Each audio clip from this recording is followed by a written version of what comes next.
El polvo no había terminado de asentarse cuando los soldados estadounidenses ya se reían. Desde la cresta de la colina, con sus binoculares relucientes y sus uniformes sin una mancha de sangre, observaban el convoy de trenes detenidos en el valle, como quien mira un chiste que ya conoce el remate. Eran vagones desvencijados, oxidados, pintados con los colores descoloridos de una revolución que los periódicos de Washington llevaban meses declarando muerta. Algunos vagones ni siquiera tenían puertas. Los rieles temblaban bajo el peso de algo que los americanos no podían ver, no querían ver, no se habían molestado en calcular con suficiente seriedad. Campesinos con rifles, dijo uno de ellos en inglés, con la comodidad de quien no espera que la broma tenga consecuencias. Y los demás rieron con esa risa específica de los hombres, que se sienten seguros en una posición elevada, mirando algo que creen que ya entendieron. Era 1916.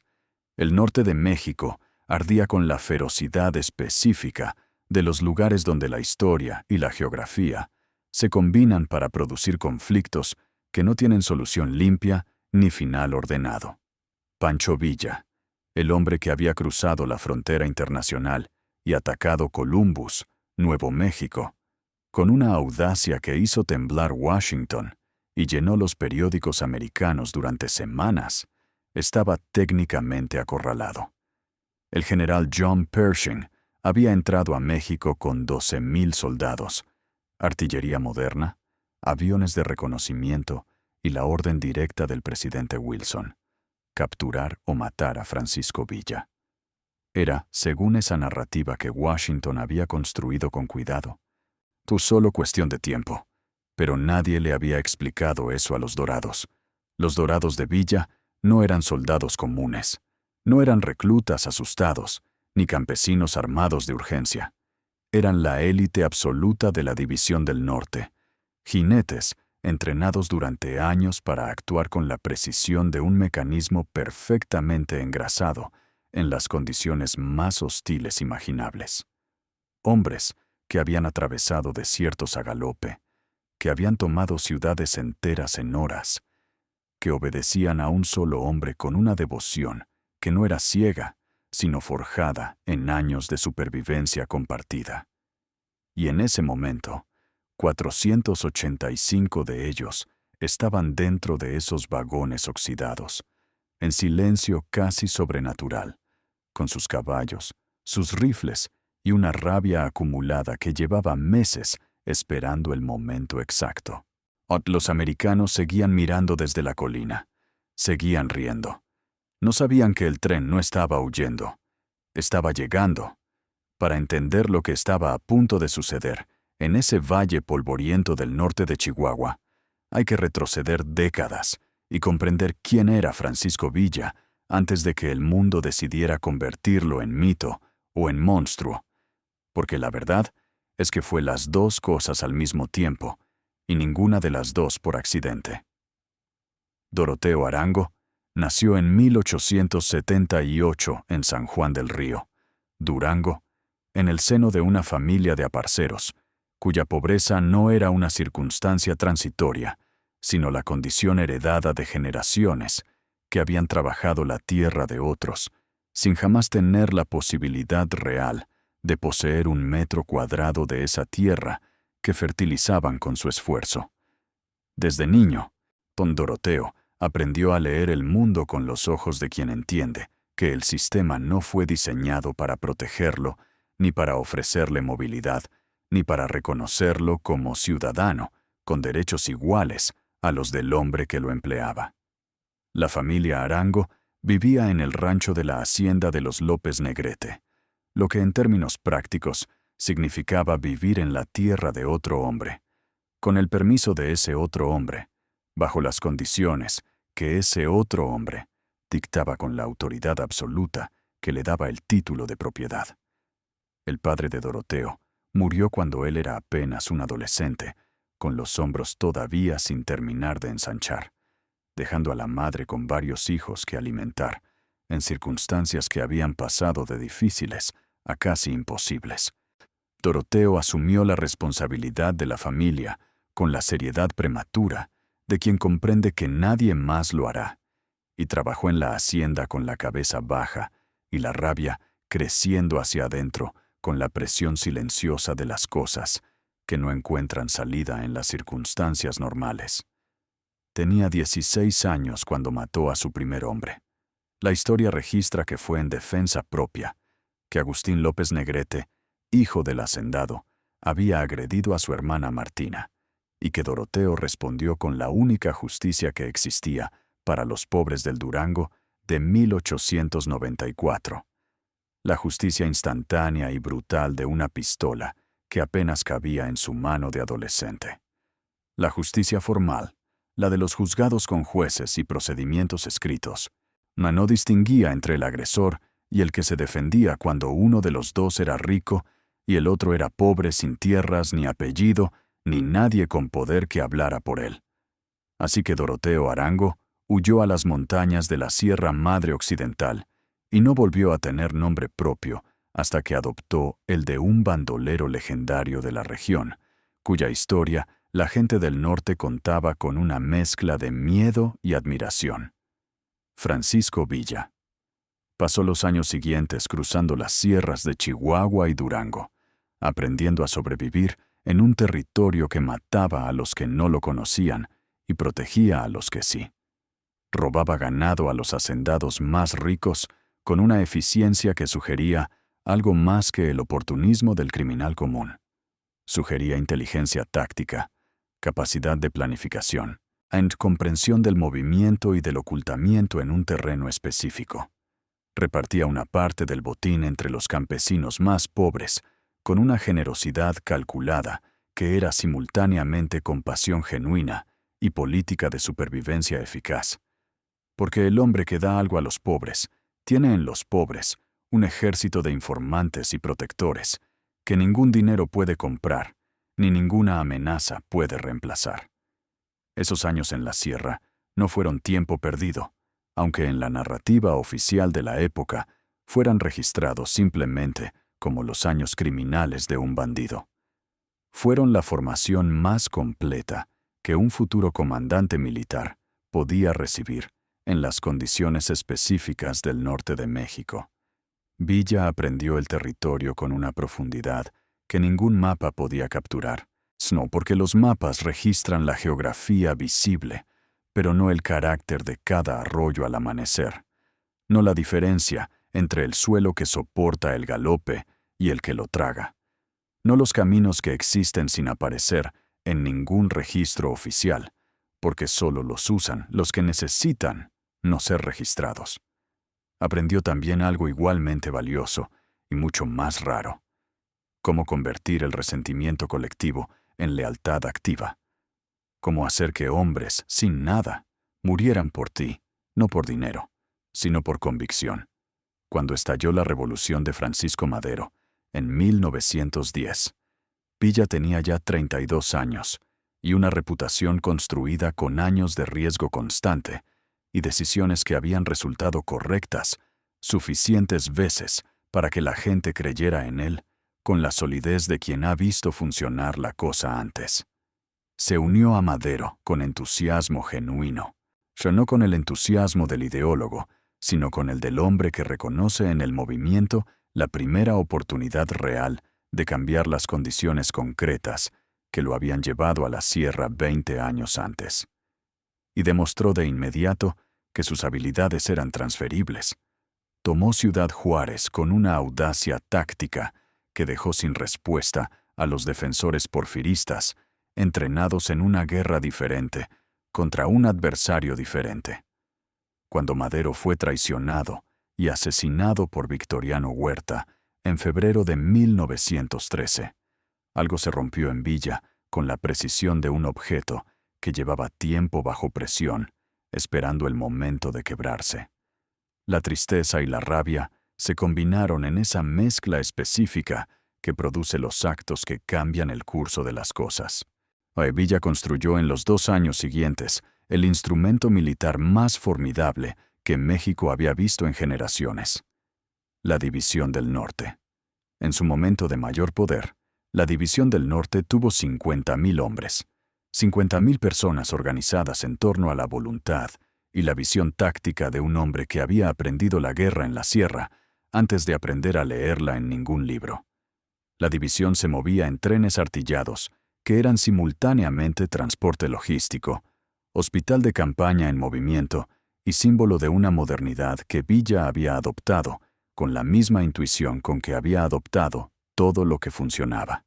Tenía sistema de abastecimiento propio, corresponsales de guerra que documentaban las batallas, y una comprensión del poder de la imagen en la era moderna, que muy pocos líderes militares de su época poseían con igual claridad. Villa firmó contratos con Mutual Film Corporation, de Hollywood, por $25,000 para que sus victorias militares fueran filmadas y proyectadas en los cines americanos. El acuerdo incluía cláusulas sobre horarios de combate, para que las batallas ocurrieran con luz natural suficiente para la filmación, y sobre el acceso de los camarógrafos a posiciones desde donde pudieran capturar la acción sin riesgo excesivo.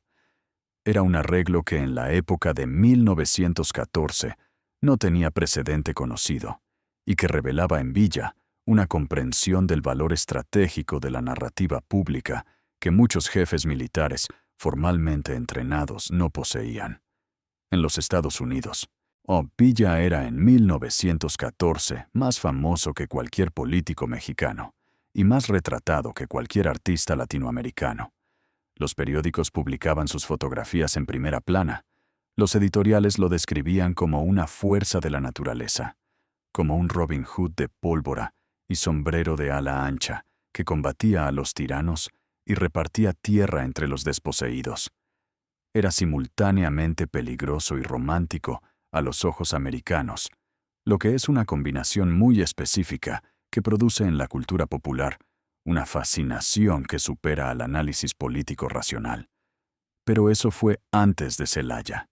En abril de 1915, Álvaro Obregón, el general más brillante que produjo la Revolución Mexicana, le tendió una trampa en el Bajío Central que cambió el curso de todo lo que vendría después.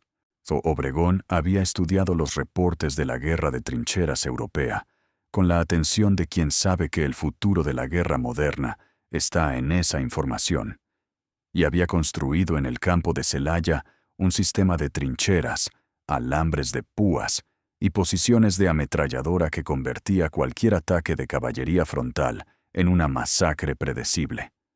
Villa, cuya genialidad táctica había funcionado siempre en el espacio abierto y el movimiento rápido, no reconoció el nuevo tipo de problema a tiempo. Atacó frontalmente. Atacó de nuevo. Perdió más de 4.000 hombres en 2 batallas que dejaron a la División del Norte quebrada, como una rama seca después de un invierno largo. La derrota de Celaya no destruyó a Villa, pero transformó radicalmente su situación. De comandar 50.000 hombres y controlar el norte de México, pasó a operar con fuerzas mucho más reducidas en un territorio que era suyo en el sentido del conocimiento profundo, pero que ya no controlaba políticamente de la misma manera. Lo que quedó después de Celaya era un instrumento diferente, más pequeño, más ágil, más adaptado a la guerra de movimiento que siempre había sido la especialidad de Villa, y en ciertos aspectos más peligroso precisamente porque sus dimensiones reducidas lo hacían menos visible y más difícil de localizar. Fue en ese contexto de reducción y reorganización donde ocurrió la ruptura definitiva con los Estados Unidos. En diciembre de 1915, Woodrow Wilson extendió reconocimiento diplomático al gobierno de Venustiano Carranza, el rival político y militar de Villa dentro del mosaico revolucionario. El reconocimiento tenía consecuencias prácticas inmediatas. Estados Unidos permitiría que las tropas carrancistas usaran el ferrocarril americano para transportarse y atacar a Villa por el flanco norte, cambiando el equilibrio de fuerzas en el territorio que Villa consideraba propio. Para Villa, esto era traición en el sentido más personal del término. El país que había aplaudido sus victorias con la pasión del espectador entusiasta, que había pagado para filmarlas, que había construido su imagen como héroe popular en millones de hogares americanos. Ahora lo entregaba a sus enemigos con la frialdad de quien cierra un trato de negocios, en el que la lealtad nunca fue una de las condiciones acordadas. La respuesta de Villa no se hizo esperar. Zoe fue deliberada en su brutalidad calculada. En enero de 1916, detuvo un tren en Santa Isabel y ejecutó a 17 mineros americanos que viajaban en él. Era una señal que decía: las consecuencias de lo que hiciste no serán abstractas ni políticas, sino concretas y dolorosas. Pero la señal no produjo el reposicionamiento político que Villa necesitaba. Y el 9 de marzo de 1916, antes del amanecer, 485, dorados cruzaron la frontera y atacaron Columbus. Columbus, Nuevo México, era en 1916 un pueblo fronterizo de no más de 300 habitantes, con un destacamento del 13º Regimiento de Caballería americano, acampado a las afueras, y una cotidianidad tan tranquila que la violencia que llegó esa noche de marzo debió haber parecido, en los primeros segundos de confusión, de algo imposible que estaba ocurriendo de todas maneras. Los dorados cruzaron la frontera en la oscuridad más completa, en silencio, divididos en varias columnas que convergían sobre los objetivos predeterminados, con una coordinación que era el resultado de días de preparación y reconocimiento previo. Algunos atacaron el campamento militar. Otros entraron al pueblo. El tiroteo duró menos de 2 horas. Cuando los dorados se retiraron de regreso a México, con el amanecer comenzando a teñir el horizonte de un color que haría que esa mañana quedara grabada en la memoria de quienes la vivieron, dejaban atrás 18 americanos muertos, entre soldados y civiles, varios edificios quemados, y la primera prueba en décadas de que la frontera de los Estados Unidos no era una garantía de seguridad absoluta. La noticia llegó a Washington con la velocidad del telégrafo y con la intensidad política de algo que nadie en el gobierno había calculado correctamente como posibilidad real. El presidente Wilson recibió los primeros informes esa misma mañana del 9 de marzo. La reacción fue inmediata, urgente y completamente desproporcionada, en el sentido de que la magnitud de la respuesta fue determinada no solo por el daño real, sino por la humillación simbólica de lo que había ocurrido. Por primera vez desde que los ingleses quemaron Washington en 1814, un ejército extranjero había atacado suelo de los Estados Unidos con audacia organizada y había regresado a su territorio con sus objetivos cumplidos. Wilson firmó la orden de la expedición punitiva en menos de 72 horas. La velocidad de la decisión era en sí misma un mensaje político dirigido tanto a la opinión pública americana como a los gobiernos europeos, que observaban con atención cómo la gran potencia del hemisferio occidental respondía a una afrenta directa. El general John Joseph Pershing fue designado comandante de la expedición con la misión que se describió públicamente en términos simples: entrar a México, encontrar a Villa y neutralizarlo de manera definitiva. La misión parecía simple. No lo era. Pershing era en ese momento uno de los oficiales más respetados y experimentados del ejército americano. Su apodo, Black Jack, lo había ganado por comandar el 10º de Caballería, regimiento compuesto por soldados negros en la era de la segregación, con una efectividad y una disciplina que sus superiores blancos reconocían, aunque el apodo en sí cargara el racismo de la época. Había combatido en las últimas campañas contra los apaches en el sudoeste americano. Había servido en Cuba durante la Guerra Hispanoamericana. Había dirigido operaciones en Filipinas y luego en Mindanao contra los moros con una ferocidad que los manuales militares registraban como eficacia.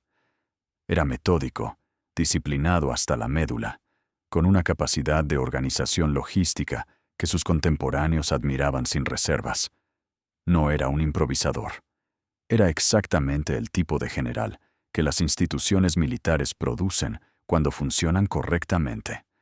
Competente dentro de los parámetros que su formación y su experiencia habían definido, capaz de ejecutar operaciones complejas con precisión mecánica, excelente en los contextos donde las reglas del juego eran claras y compartidas por ambos contendientes.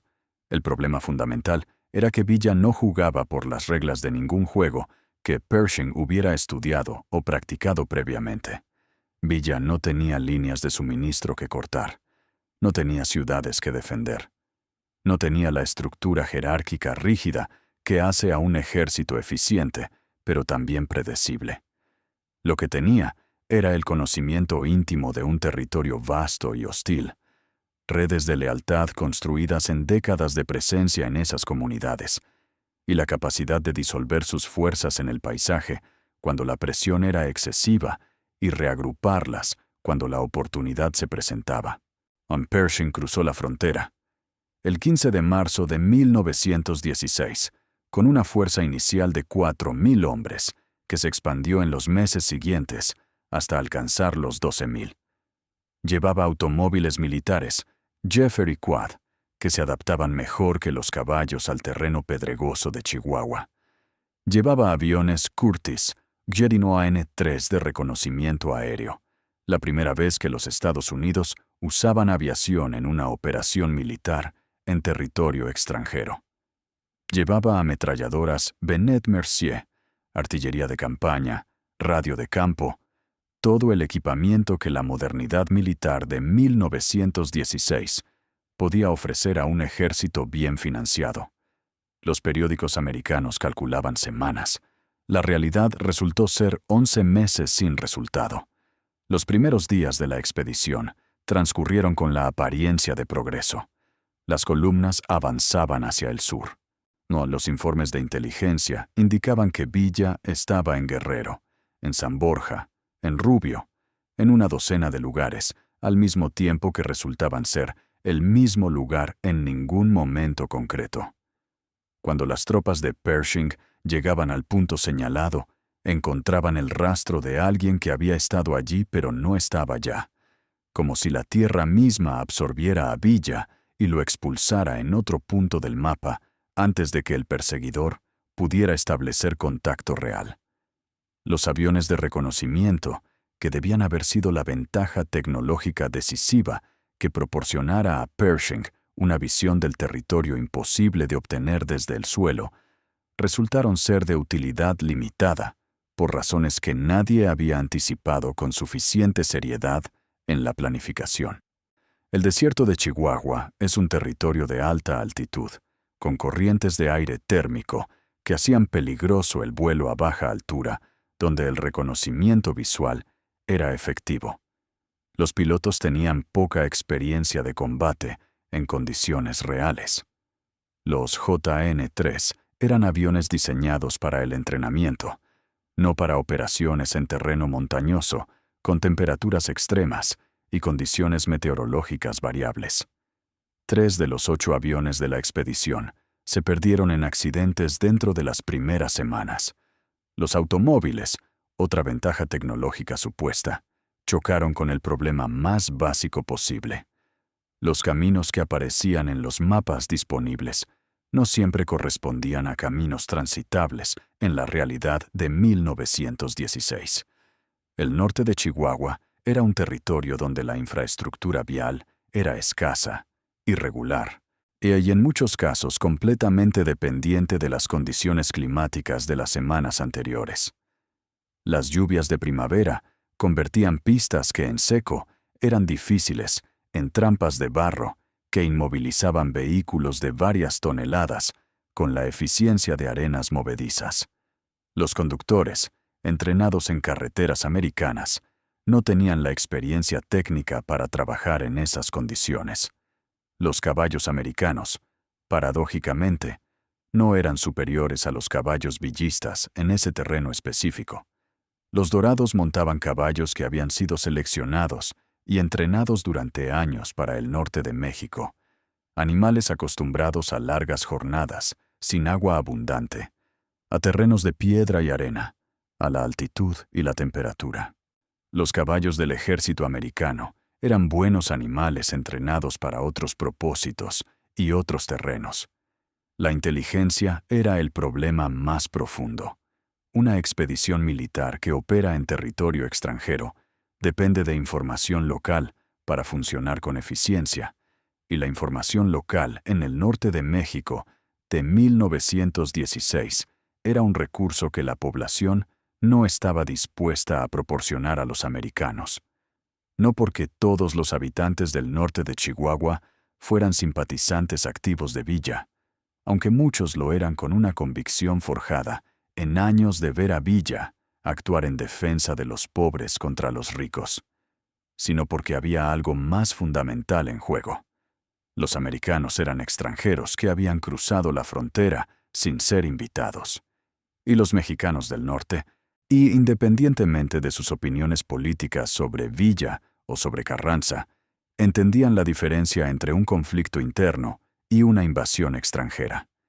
El gobierno de Carranza, que había dado su aceptación tácita a la expedición en los primeros días, cuando la presión diplomática americana era máxima y la necesidad de mantener relaciones funcionales con Washington era urgente, fue retirando esa aceptación gradualmente a medida que la expedición se prolongaba y la opinión pública mexicana reaccionaba con una hostilidad creciente hacia la presencia militar extranjera en territorio nacional. En junio de 1916, tropas carrancistas y americanas se enfrentaron directamente en Carrizal, con bajas en ambos lados, en un incidente que llevó temporalmente a los dos países al borde de una guerra declarada antes de que la diplomacia interviniera para desescalar la situación. Pershing se encontraba en la posición más incómoda imaginable para un general de su perfil, operando en territorio donde la superioridad de sus fuerzas no podía convertirse en resultado, porque el adversario se negaba a aparecer donde esa superioridad fuera relevante, con una cobertura diplomática que se erosionaba semana a semana, y con la presión de Washington, que requería resultados visibles para justificar una expedición que había prometido ser breve y que se estaba convirtiendo en algo indefinido y costoso. Fue en ese contexto de frustración acumulada, de meses sin el golpe decisivo que la expedición necesitaba, cuando los informes sobre el tren llegaron al cuartel general con el peso específico de lo que parece ser finalmente la oportunidad que se ha estado buscando. El tren había sido avistado por primera vez por un grupo de exploradores americanos que patrullaba el corredor norte de Chihuahua a finales de ese verano. No era una detección difícil. Un convoy ferroviario que se mueve por la única línea de vías disponibles en esa región no es algo que pueda ocultarse de la misma manera en que una columna de jinetes puede disolverse en la sierra. Los exploradores informaron lo que vieron con la precisión de hombres entrenados para observar y reportar. Vagones en movimiento lento, carga no determinada, presencia humana mínima visible desde la distancia de observación segura. Lo que los informes no podían capturar era lo que estaba siendo cuidadosamente ocultado. Villa llevaba casi 3 semanas preparando la trampa, cuando el tren comenzó sus movimientos finales hacia el valle que había elegido. La preparación había sido meticulosa, en la medida en que la logística de una fuerza en campaña permanente podía serlo, lo que significaba no meticulosa en el sentido de la academia militar, con sus mapas y sus protocolos escritos, sino meticulosa en el sentido más profundo de alguien que conoce el terreno con intimidad y no necesita herramientas externas para calcular lo que puede calcular con los ojos y los pies. Los observadores que Villa había enviado con anticipación habían recorrido el valle y su entorno en condiciones de luz variable. Al amanecer, para registrar cómo el sol naciente creaba sombras que ocultaban o revelaban elementos del terreno que serían críticos durante el combate. A mediodía, para evaluar cómo el calor creaba distorsiones visuales que afectarían la precisión del fuego desde posiciones elevadas. Al atardecer, que era cuando Villa había calculado que ocurriría el combate, para ver exactamente lo que los americanos verían desde sus posiciones cuando las puertas de los vagones se abrieran. Las barrancas que flanqueaban el valle habían sido evaluadas con especial atención. Había 4 en total en el perímetro que Villa había considerado relevante para la operación. 2 de ellas eran demasiado profundas y de paredes demasiado verticales para que cualquier jinete las cruzara a velocidad sin riesgo catastrófico. Una tercera era transitable, pero requería un desvío de más de 200 metros desde el eje central de avance. 200 metros que en el contexto de una carga de caballería equivalían a una separación táctica que fragmentaría cualquier unidad que intentara esa ruta. La cuarta, la que Cervantes había marcado para la columna del flanco izquierdo de los Dorados, era el único paso realmente transitable, con velocidad suficiente para ser útil, y era invisible desde cualquier posición de observación americana, porque estaba orientada de manera que solo se revelaba cuando se estaba a menos de 50 metros de su borde. Villa conocía esa cuarta barranca desde hacía 20 años. La había cruzado siendo un bandolero joven que necesitaba rutas que no estuvieran en los registros de nadie. Había cruzado a caballo en la oscuridad y había salido del otro lado sin perder el paso porque conocía cada centímetro de la bajada. Y ahora esa barranca, ese conocimiento que ningún mapa oficial registraba y que ningún explorador americano habría encontrado sin saberla buscar específicamente, era una pieza central de la operación. El timing también había sido calculado con cuidado. Villa sabía que los americanos tendían a iniciar sus movimientos de intercepción en las horas de mayor luz, cuando el reconocimiento visual era más efectivo y el riesgo de error de navegación en el terreno era menor. Sabía también que el atardecer era el momento en que la luz decreciente comenzaba a crear incertidumbre visual, justo en el rango de distancias donde las decisiones tácticas más importantes se tomaban. No tan oscuro como para impedir el combate, pero suficientemente ambiguo como para que el adversario que no conocía el terreno tuviera menos información de la que creía tener en el momento de comprometerse con un movimiento que no podría revertir fácilmente.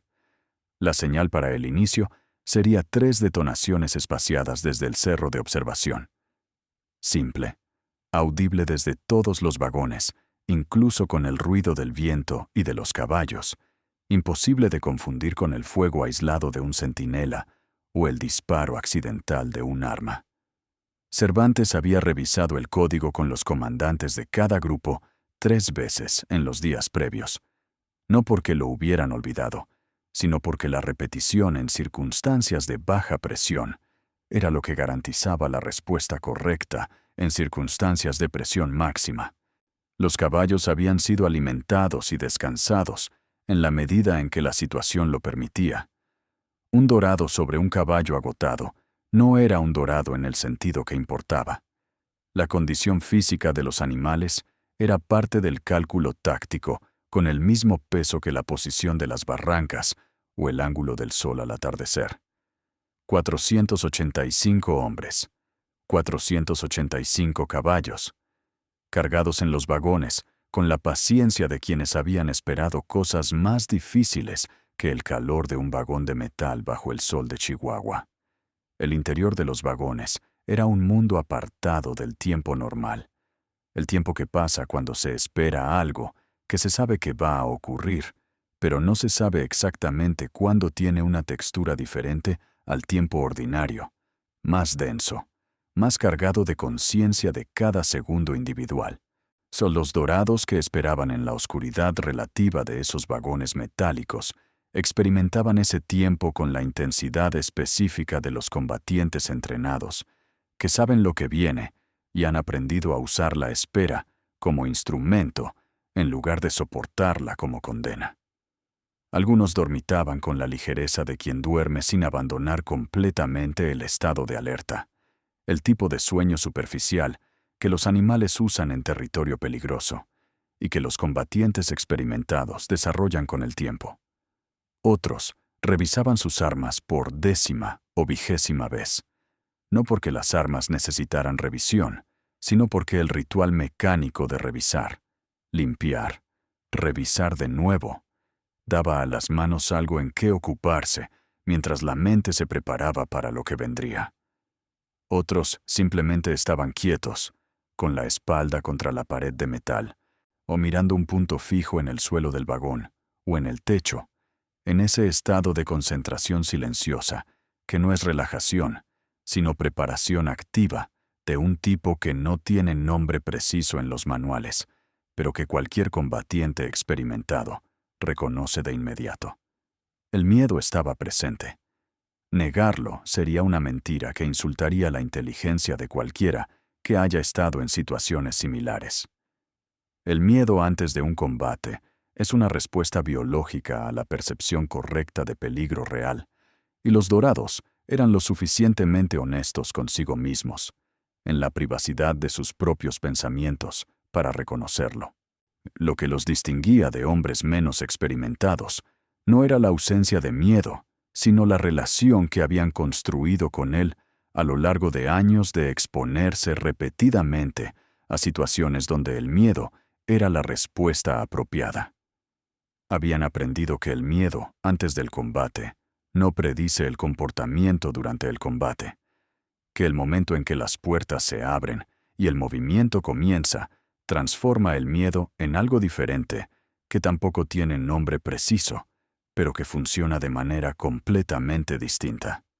Candelario Cervantes llevaba años liderando hombres en situaciones donde ese proceso de transformación era la diferencia entre vivir y morir. Había aprendido a leerlo en los rostros y en los cuerpos de sus soldados con la misma precisión con que leía el terreno. Y lo que veía en los vagones ese atardecer le decía que sus hombres estaban donde necesitaban estar mentalmente. El joven soldado que le había preguntado cuánto faltaba, el de los 18 años, y el fusil apretado contra el pecho, estaba ahora quieto. La pregunta había sido el último residuo de la ansiedad de quien todavía no ha integrado completamente la espera como parte del combate. La respuesta breve de Cervantes no había sido información, sino una forma de decirle: confía en el proceso. Has estado en esta posición antes, aunque no exactamente en esta situación. Y lo que viene después de la señal es donde todo lo que has aprendido se vuelve real. Los caballos eran el elemento más difícil de manejar en esa espera. Los animales sentían la tensión de sus jinetes con una sensibilidad que no tenía equivalente en la tecnología militar de la época, y respondían a esa tensión con inquietud física que había que contener para mantener el silencio necesario. Los que tenían la responsabilidad de los caballos dentro de los vagones habían desarrollado técnicas específicas de calma animal. La presión de una mano en el cuello en el lugar correcto. El sonido de una voz muy baja, con una frecuencia específica, que los animales asociaban con la quietud. El ajuste preciso de las riendas, que comunicaba calma sin restricción. Era un conocimiento práctico, acumulado en años de campaña, transmitido informalmente, de los más experimentados a los más jóvenes, con la eficiencia orgánica de las tradiciones que nacen de la necesidad.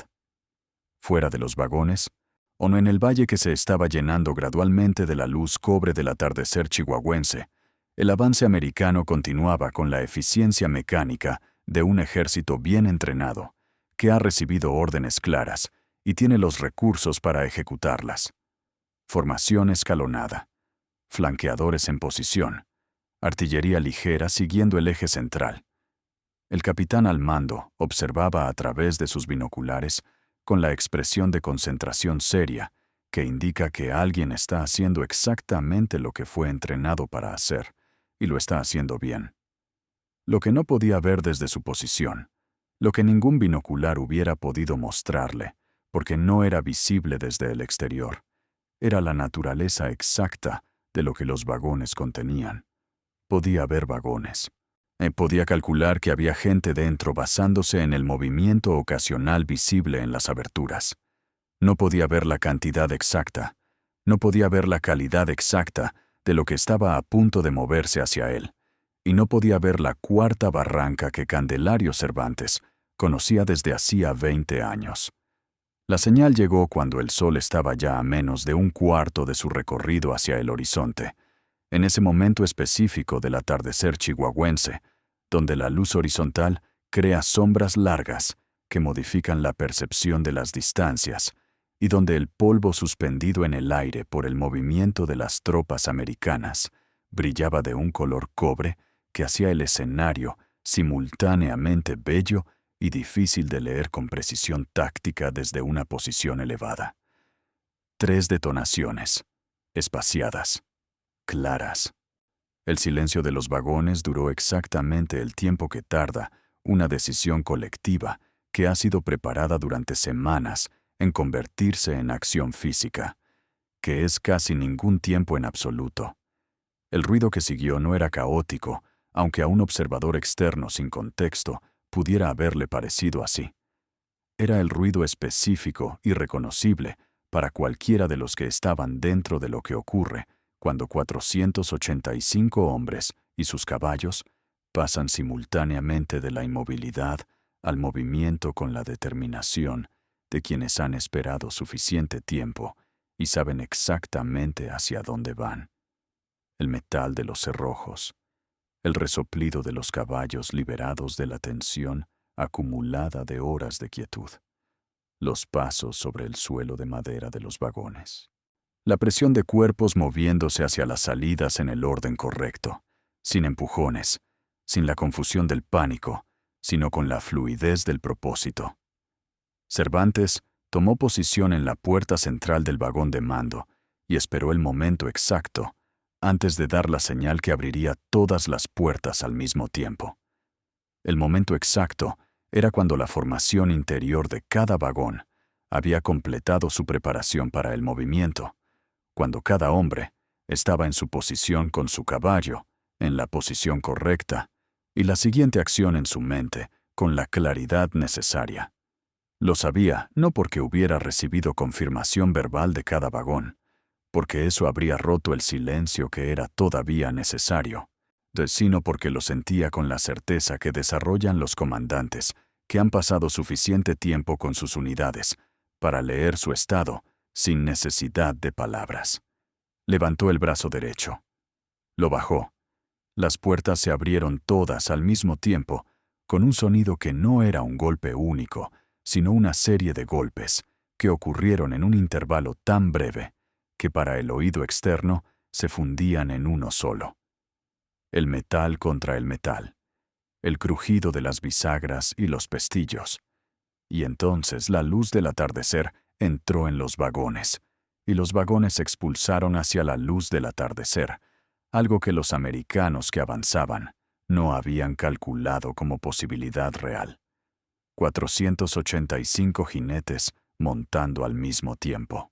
No, la carga tiene sus propias leyes físicas y psicológicas, que los que la experimentan conocen desde adentro, con una intimidad, que los que solo la han leído en los manuales no pueden replicar completamente. Hay un punto en el inicio de una carga de caballería donde el movimiento individual de cada jinete y cada caballo se unifica en algo que ya no es la suma de sus partes, sino algo diferente y más grande. Un impulso colectivo que tiene su propia física de masa en movimiento y su propia psicología de propósito compartido, que resulta en una energía que los que la enfrentan perciben en los segundos previos al contacto como algo que va más allá de lo que los números indicarían que debería ser posible. Los dorados no cargaron con el grito de guerra que el cine y la literatura asocian con la caballería revolucionaria.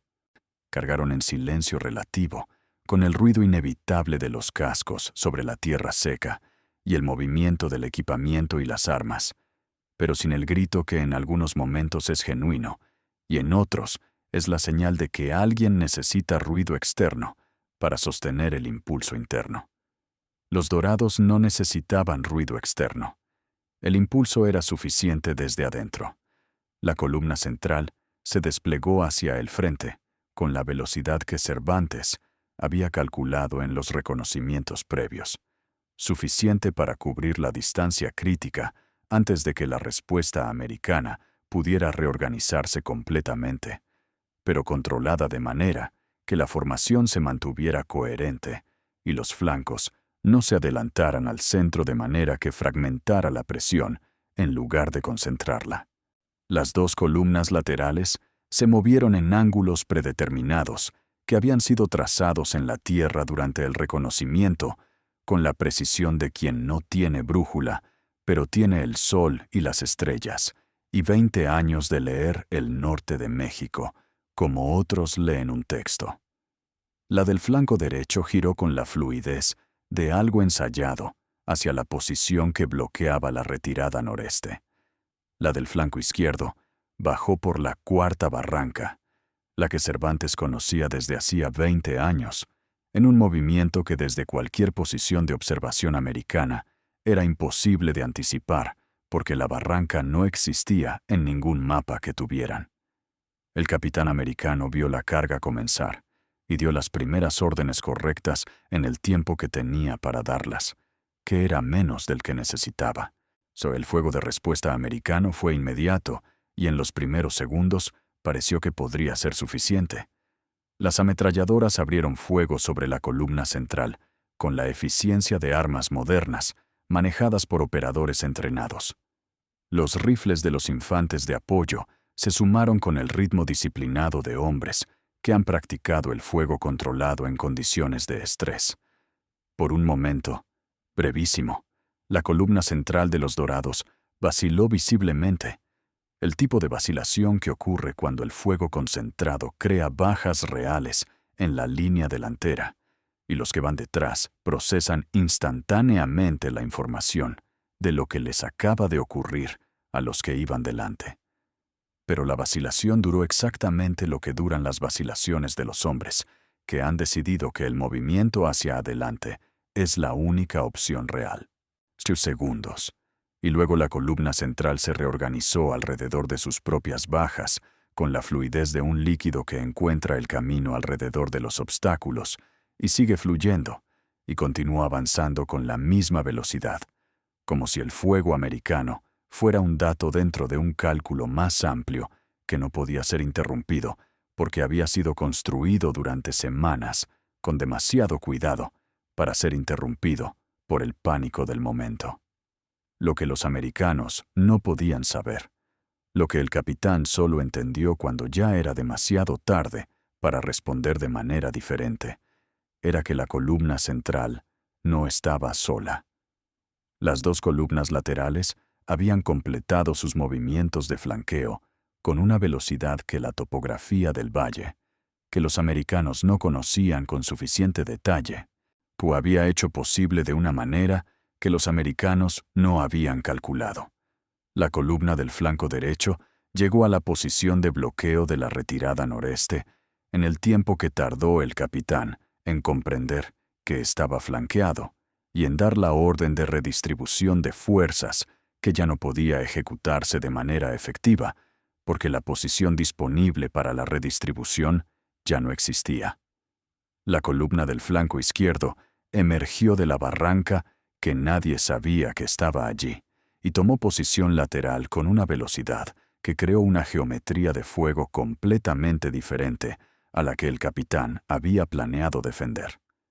En lugar de un ataque frontal, que sus fuerzas podían absorber con superioridad de fuego desde posiciones relativamente fijas, se encontraba ahora dentro de un triángulo de presión, donde cada movimiento defensivo que resolvía un problema creaba otro problema en un ángulo diferente. Los dorados no tenían la superioridad numérica que habitualmente se asocia con el tipo de maniobra envolvente que estaban ejecutando. 485 hombres contra una fuerza americana, que aunque fue herida en los primeros minutos del combate, seguía siendo formidable en términos de potencia de fuego. Lo que tenían en lugar de superioridad numérica era superioridad de posición, creada por el conocimiento del terreno y por el diseño previo de la operación, y superioridad de iniciativa, que es el término táctico para describir el estado en el que uno de los dos contendientes está respondiendo a las acciones del otro en lugar de ejecutar sus propias acciones según su propio plan. La superioridad de iniciativa es difícil de revertir una vez establecida, porque requiere no solo cambiar lo que se hace, sino cambiar cómo se piensa acerca de lo que se hace. Y ese cambio de perspectiva bajo fuego activo y con bajas reales, ocurriendo en tiempo real, es uno de los ejercicios más difíciles que cualquier comando militar enfrenta. El capitán americano era un hombre competente, intentando hacer lo correcto en condiciones donde lo correcto había dejado de ser posible varios minutos antes de que él lo reconociera. Sus órdenes eran técnicamente adecuadas. Su ejecución era profesional. Sus hombres respondían con la disciplina de soldados bien entrenados. Y nada de eso era suficiente, porque el problema no era de ejecución, sino de concepción. Y el problema de concepción había sido cometido antes de que el primer disparo fuera disparado, cuando alguien en la colina había mirado los vagones oxidados y había dicho «campesinos con rifles», y los demás habían reído. Cervantes dirigía el combate desde el centro de la formación principal, con la concentración fría de quien ha llevado esto hasta aquí y sabe exactamente cuántos movimientos quedan para el final. Sus señales de mano llegaban a los comandantes de sección, con la claridad de un lenguaje desarrollado específicamente para este propósito en años de combate compartido.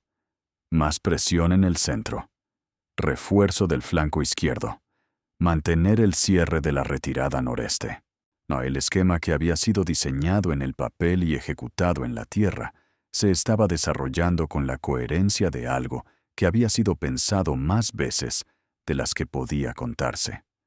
La herida del capitán americano, en el minuto 14, fue el evento que convirtió una derrota probable en una derrota inevitable.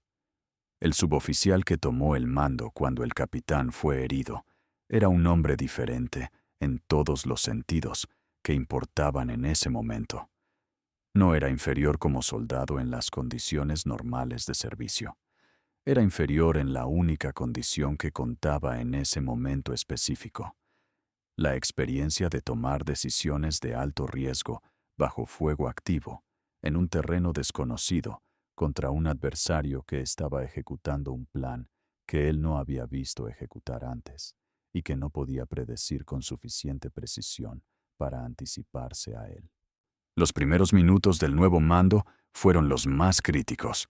La unidad americana necesitaba en ese momento no solo órdenes correctas, sino órdenes dadas con la velocidad y la claridad y la autoridad que transmiten la certeza de quien sabe exactamente qué hacer y por qué.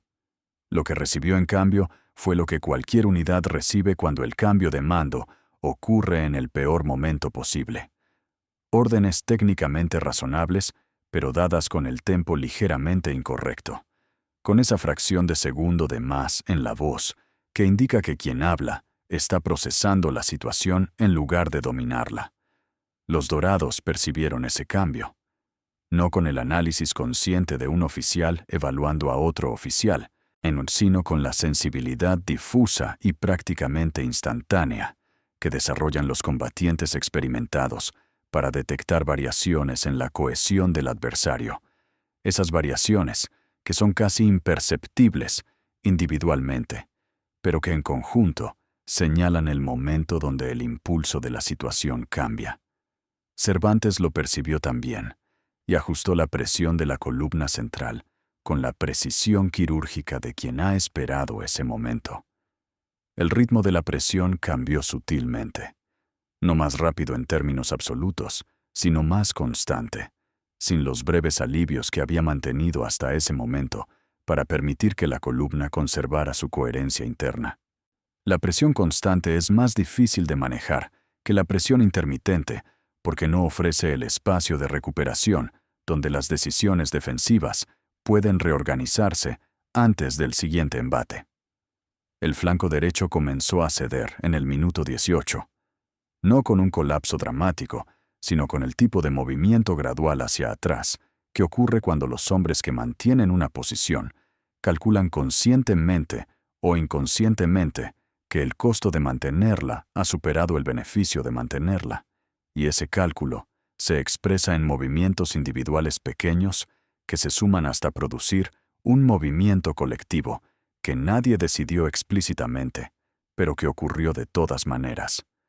Cuando el flanco derecho cedió terreno, si el espacio que abrió no fue inmediatamente aprovechado por los dorados de la manera que un observador externo habría esperado. En lugar de una carga masiva hacia la brecha, lo que ocurrió fue un ajuste gradual de la presión en todos los puntos que comunicaba a la unidad americana que el espacio que habían ganado retrocediendo era ilusorio porque el perímetro se había ajustado alrededor de ellos, de manera que el retroceso, en un punto, equivalía a un avance del cerco en el punto opuesto. Era la lógica del lazo. Cuando el lazo se aprieta, moverse hacia cualquier lado dentro de él aprieta el lazo más. La única forma de escape es hacia afuera, y hacia afuera estaban los dorados.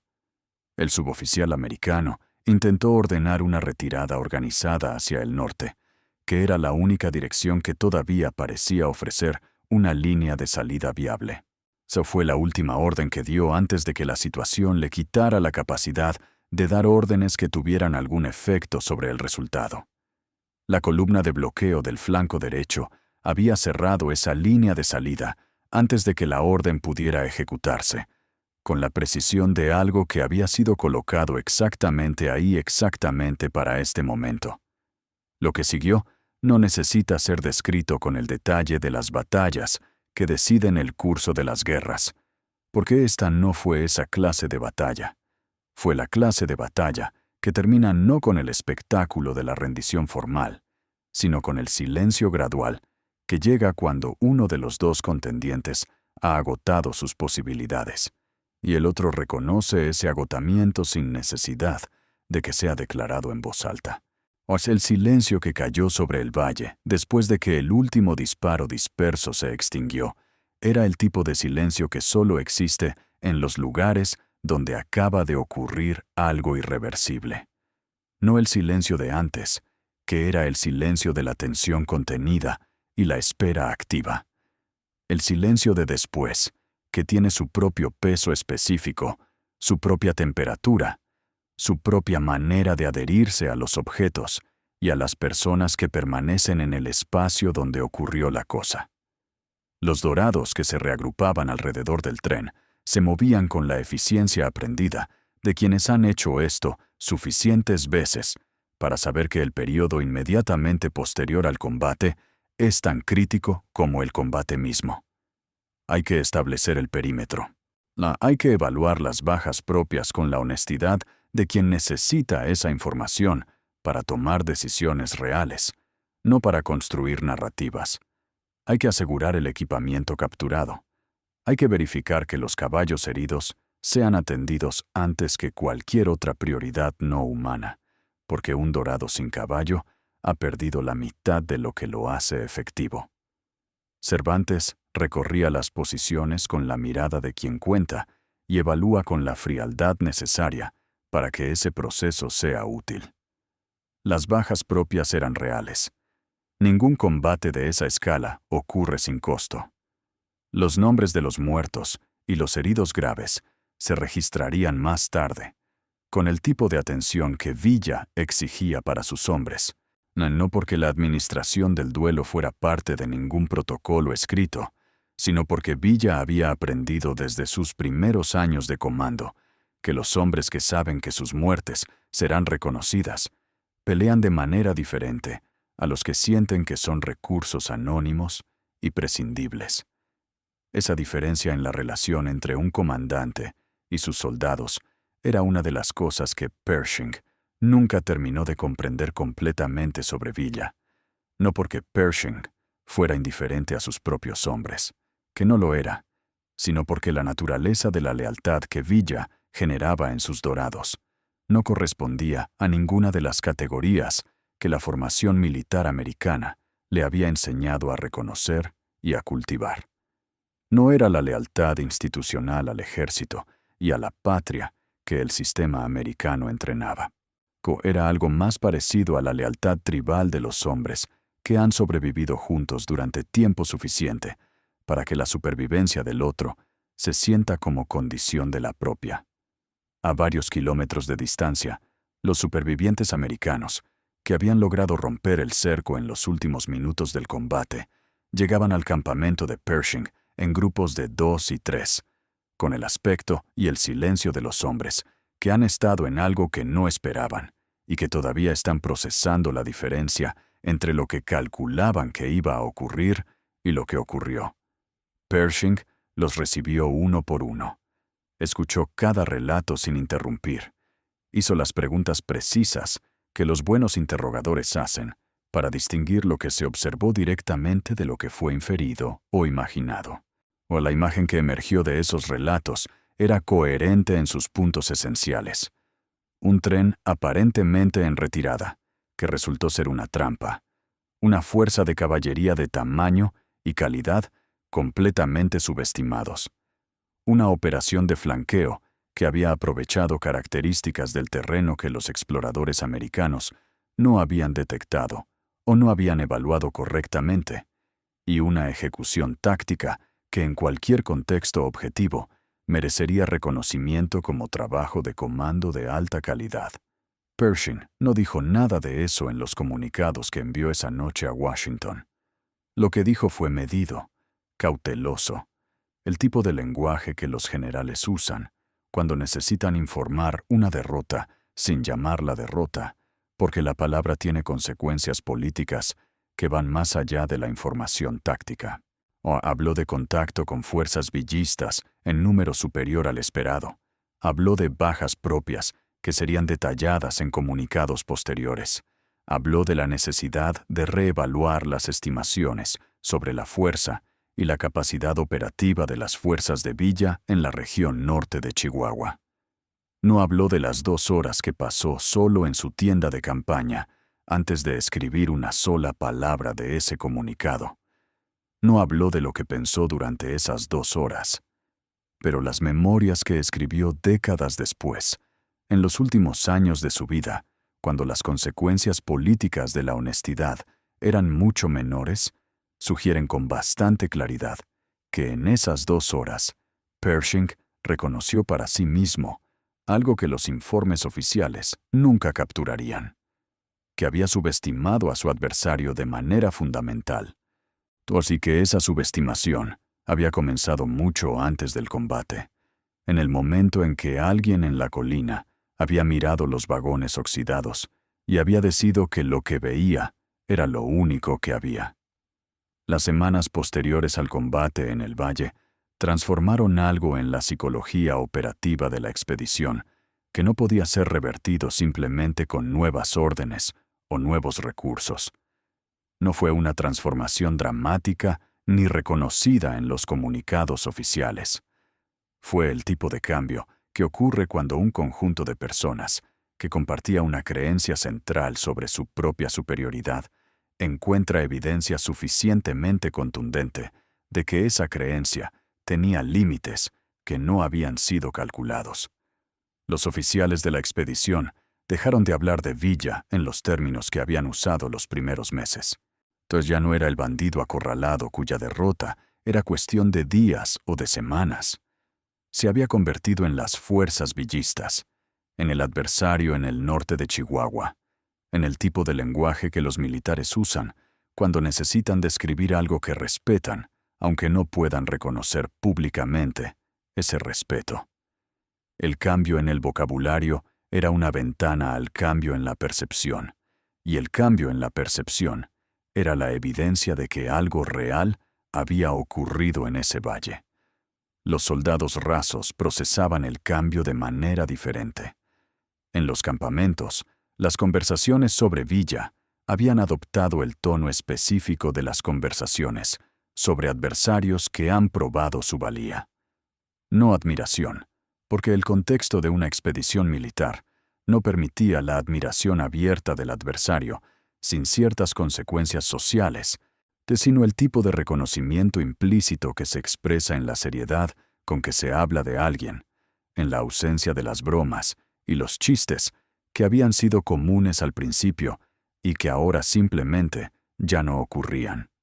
En los pueblos del norte de Chihuahua, la historia del tren viajaba con la velocidad que solo tienen las historias que la gente necesita contar, porque las necesita escuchar.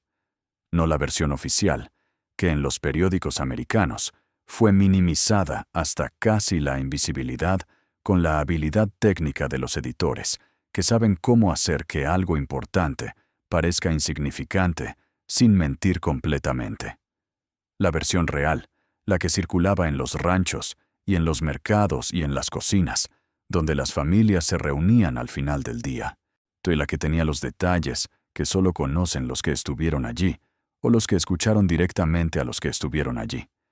Esa versión decía: 485 hombres, de los que el mundo decía que estaban derrotados, salieron de vagones de tren y pusieron en fuga a los soldados del ejército más poderoso del hemisferio, usando el conocimiento de un valle que nadie más que ellos conocía de esa manera.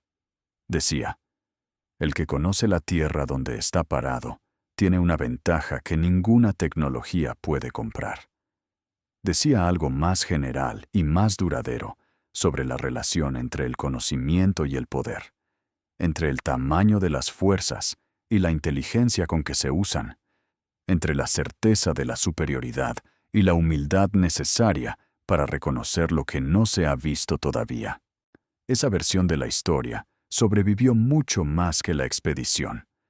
Sobrevivió mucho más que la propia División del Norte, y que los Dorados, y que Villa, y que Pershing. Llegó a los historiadores militares que décadas después analizaron la expedición con la distancia que permite evaluar lo que la urgencia del momento no dejaba ver claramente. Llegó a los estudiantes de las academias militares que leían los casos de estudio de la contrainsurgencia y encontraban en la expedición punitiva uno de los ejemplos más completos y mejor documentados de los límites de la superioridad tecnológica contra un adversario que combina el conocimiento íntimo del terreno con la capacidad táctica de usarlo. Y llegó también, transformada en leyenda y en canción, y en los relatos que las familias del norte de México transmitían de generación en generación, a la memoria colectiva de una región que había aprendido en esos años que había cosas que el dinero y el ejército y la modernidad no podían resolver si la gente que vivía en la tierra conocía esa tierra mejor que los que venían a imponerse sobre ella. Esa fue quizás la victoria más duradera de lo que ocurrió en el valle.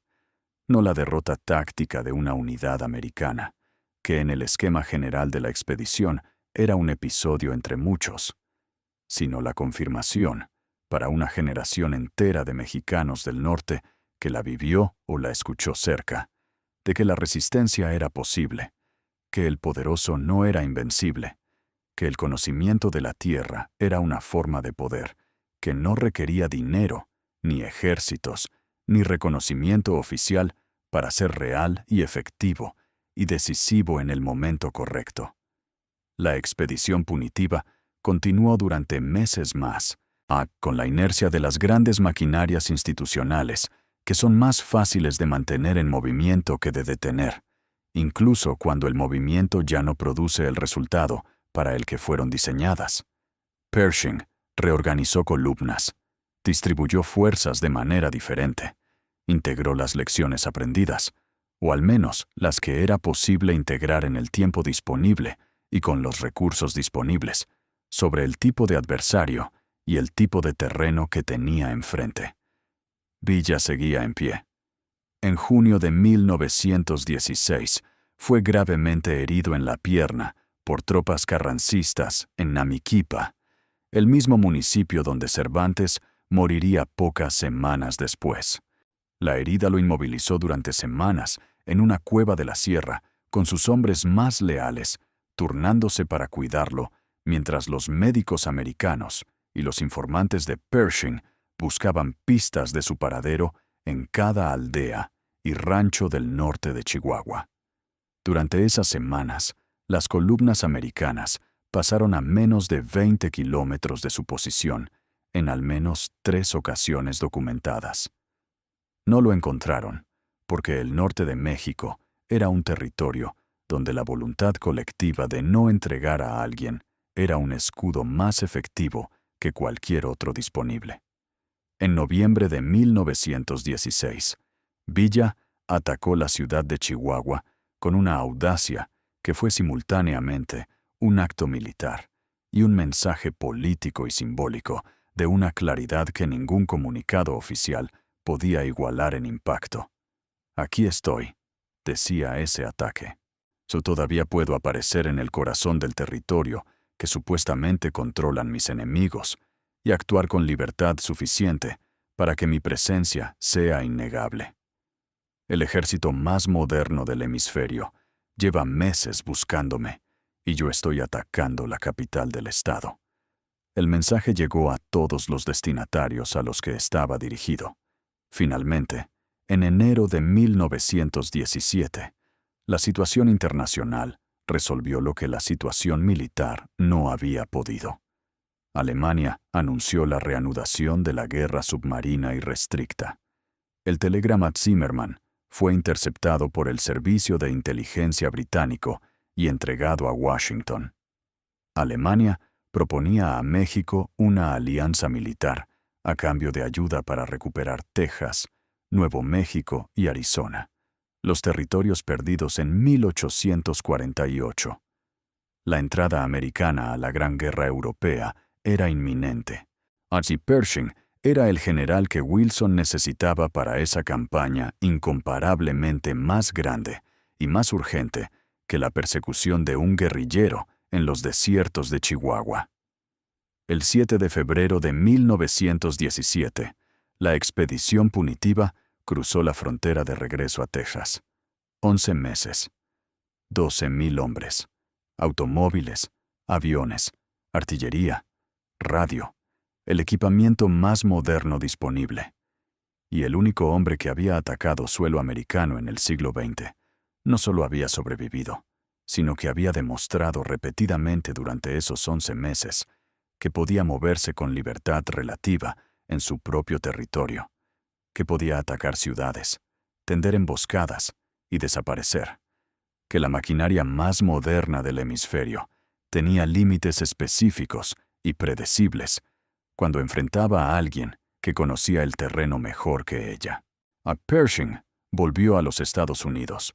Comandó el Cuerpo Expedicionario Americano en Francia con la efectividad que la historia reconoció plenamente. Fue ascendido al rango de general de los ejércitos. Fue celebrado como el artífice de la victoria americana en la Gran Guerra. Era un gran general. Era probablemente el mejor que su país tenía en ese momento.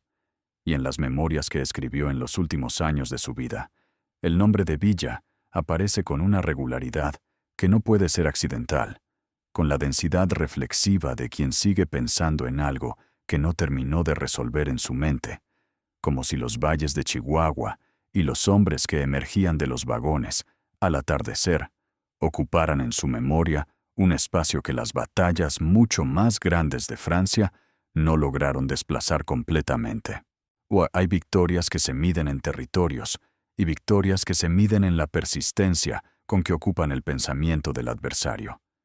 Villa no ganó la guerra contra Pershing en ningún sentido convencional, pero 485 hombres en vagones oxidados le enseñaron a uno de los generales más capaces del siglo XX, algo que sus décadas de experiencia no habían enseñado de la misma manera, que la superioridad material tiene límites, que la inteligencia táctica y el conocimiento íntimo del terreno pueden superar de manera decisiva en las circunstancias correctas. Villa negoció la paz en 1920. Recibió la hacienda Canutillo.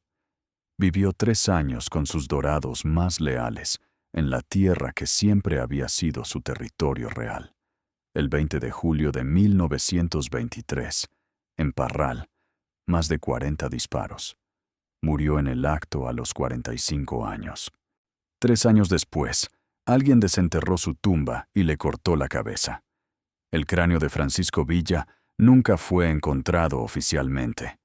Es el tipo de final que solo le ocurre a los hombres, que se volvieron demasiado grandes para que su muerte fuera suficiente.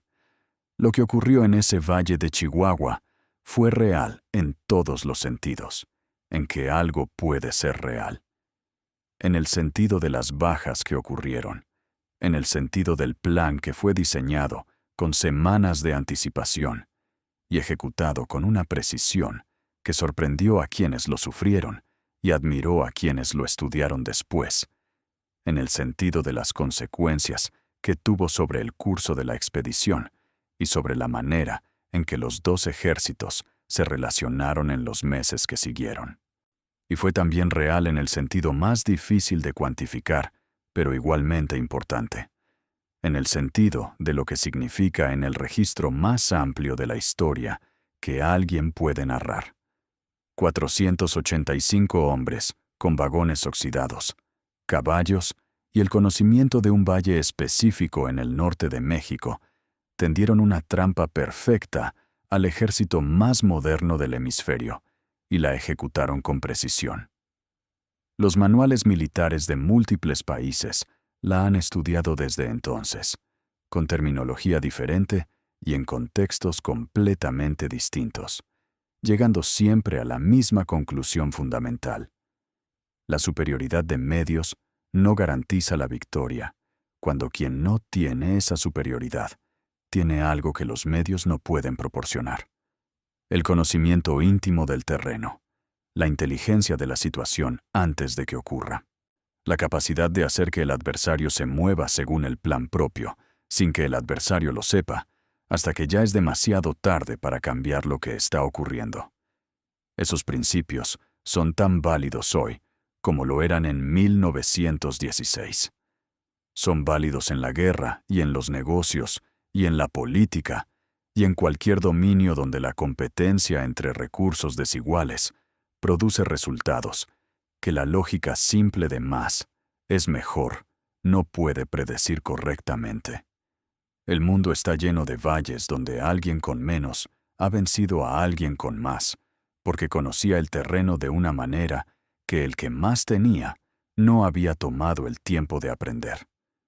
Los soldados americanos, que miraban desde la colina, creyeron que veían el final de algo, los últimos vagones oxidados de una revolución derrotada. El último capítulo de una historia que la modernidad había decidido cómo terminaría.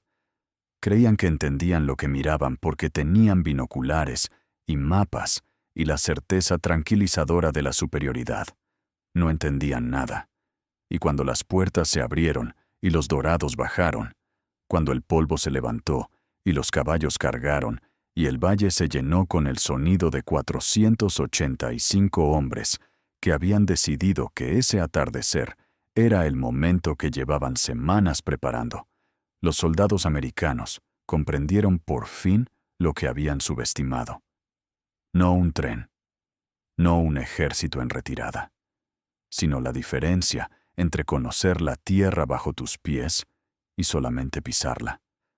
Si llegaste hasta aquí, es porque este tipo de historia, la que no cabe en los libros de texto oficiales, de la que se transmite de generación en generación, porque toca algo verdadero sobre lo que los seres humanos son capaces de hacer cuando no les queda otra opción, es exactamente el tipo de historia que te importa. Este canal existe para eso, para contar lo que pasó de verdad, con la complejidad y la humanidad que cada episodio merece, sin simplificaciones que hagan la historia más cómoda, a costa de hacerla menos honesta. Suscríbete ahora, activa la campana, y mientras esperas el próximo video, te dejamos uno que ya está publicado y que te va a resultar igual de imposible de pausar. Te lo dejamos en pantalla. Nos vemos allá.